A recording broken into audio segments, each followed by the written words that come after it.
Thomas Piketty is from France, and he has done studies of Asia, OECD countries, as well as United States, North America, and he showed that the economic disparities have been increasing every decade for the past many decades.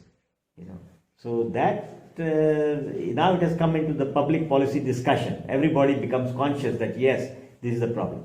It has been a problem. There are antitrust laws in the United States, Sherman antitrust law, that if a company becomes too big, you break it into many pieces. So there is competition. But today there is nothing to stop that. It's still continuing. The laws are there, but they are not being implemented. So we need to have economic shift in the economic systems, and it will happen today or tomorrow. It has to happen. I think the time is coming very close. I think when people are becoming aware and conscious, and if they don't do it, then that's why there are revolutions. They happen. People get fed up. When the monarchs, they were very rich, people were suffering. So then they made this Magna Carta in order to take the power away from the kings. But it took away from the kings and brought it in the hands of another segment of the population, small segment. So today we need a genuine economic democracy, which means that every area, every district, their economic power has to be improved. They should have clean water. They should have good medical facilities. They should have good education system. They should have their agriculture sector should be very strong. And all the essentialities of life, how they can procure them. Not everything can be grown in every area, so there will be diversity. It has to be there. There has to be exchange, but at least the purchasing power has to be created in every district. So balanced economy has to be developed between rural and urban sector. Now concentration of all the people in the urban sector, and the rural sector suffers. And in the urban sector also people suffer because too much pollution, too many people all in one place. It's all over, all the big cities, Mexico City, New York City, Tokyo, or all over the world is the same problem. It's not because they want easy way to get money, and when people get concentrated in one place, then they think for what is the cheapest way to produce.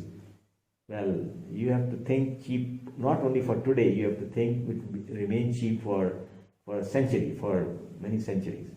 So I think in this respect, China is much more intelligent, and they are, the government, uses their, public policy in order to strengthen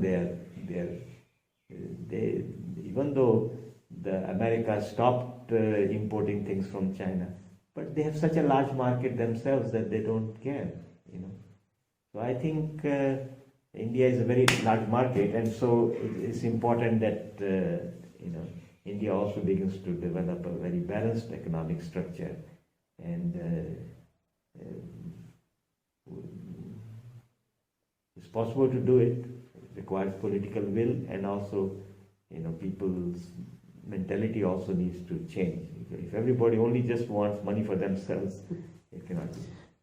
As you told, just right now you talked about revolution. You have used the word revolution. So this revolution, it will take place due course of nature or some other? It is the result of disgruntled people who are intelligent, people who are, youth especially. They see that there are potentialities, but they cannot, get the benefit of it. So this disgruntled youth, they are always at the forefront of any massive changes. So what we call Vikshubdha Shudras, that means those who are intellectual, but he sells all his intellectual services for money. And so at some point they realize that no, I don't need to be at the mercy of somebody else. So, people would like to take the control away from, other people, to themselves. So that's why. But I think revolution today, we need not only physical revolution, is not because people have developed, and I think we need a social revolution, change in people's mindset, and and values, change of values. Because if you don't change the values, okay, a new government comes, they also become corrupt after some time. So I think we need,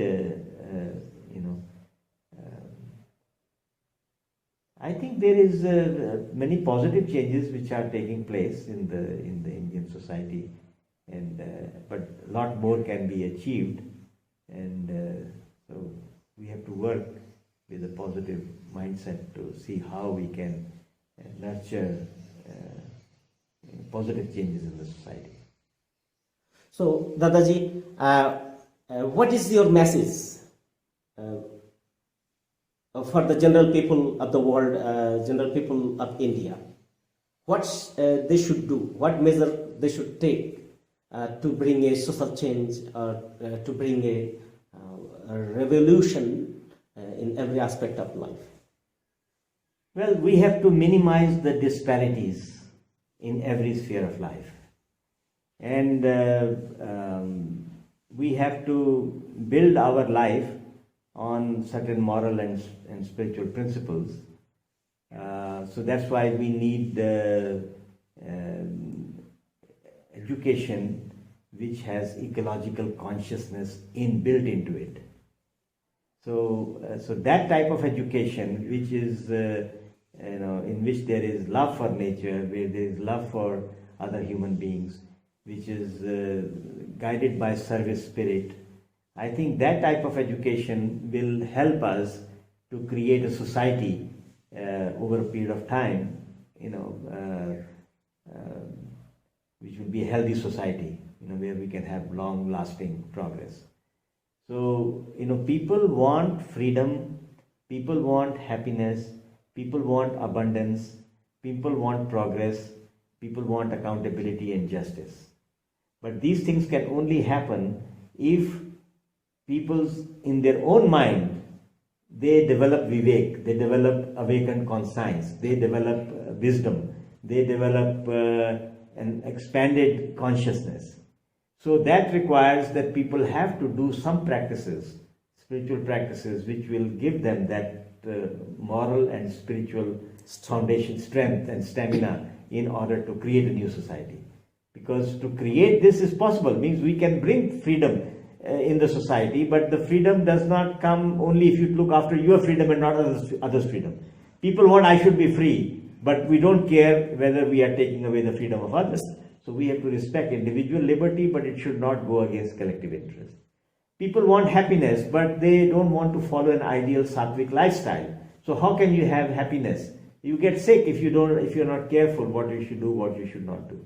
So we need the ideal lifestyle. People want prosperity and abundance, but we are destroying nature. With climate change, many species are vanishing. They are becoming extinct.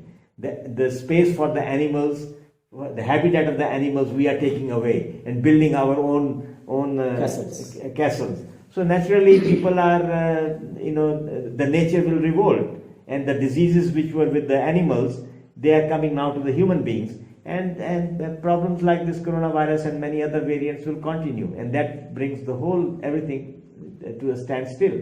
So we should learn from our mistakes of the past, and we should create. For example, here in Anandnagar, we have the planning for 88 sanctuaries.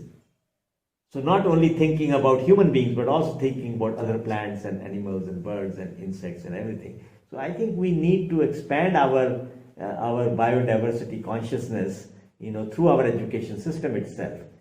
And wildlife management, it has to be given emphasis. And finally, we need to use science and technology in a progressive way. We use artificial intelligence, we use machine learning, but not that it should become that it should throw people out of work and then people are unemployed. This is not the maximum use of artificial intelligence, where it affects the employment, but rather it should create more employment for people. We can use the technology, but technology should not make people more and more unemployed. Rather, it should be their productivity increases, so they may need to work less and earn the same amount of money. So I think that would be a progressive use of science and technology. And then in society, we have to have the way to amplify the voices of people who are in the margins, sitting in the margins, the labor, the sanitation workers, the people who actually clean all your garbage.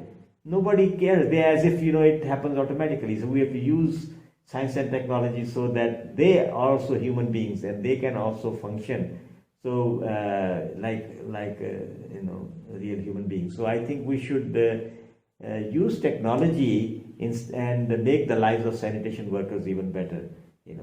So similarly, the farm workers, the migrant workers, or construction workers.